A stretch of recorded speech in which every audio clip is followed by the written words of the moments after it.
Okay, let's look at the startup process in Unreal using Perforce. So this is what I do every time I start a project.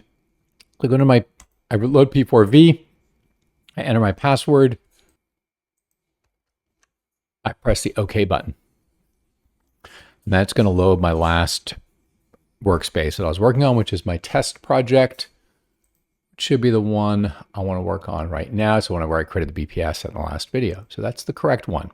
So the very first thing I want to do is I want to double check. You don't have to do this when you get used to it, but it's not a bad idea at first to go to your top folder and go to your P4 config file and right click and go open command window here. And we're going to go P4 set and hit enter.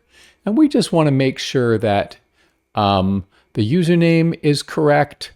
The client, which is your workspace, is correct. The host name of your computer is correct, and then the location of your server is correct. And if that's all correct, and I notice it's reading from my P4 config file, I'm good to go. If not, I want to fix this first. I want to make sure that all of these are set correctly. Now, if I want to set any of them, it's as easy. So if one wasn't set, I can go P4 set P4 ignore equals .p4 ignore.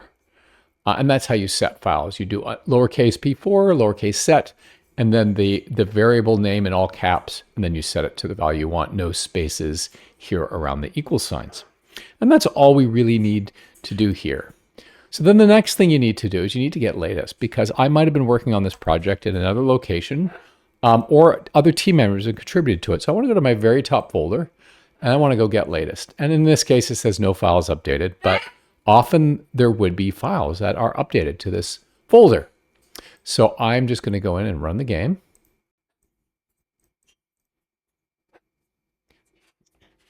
And then I'm always going to check that my revision control is actually set up correctly.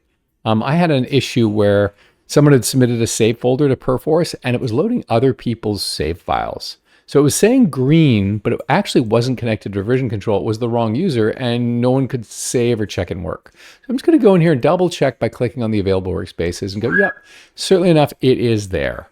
I could have canceled out of that once I found it, but that's fine. So that's it for my startup procedure. Now you can get started in Unreal using Perforce.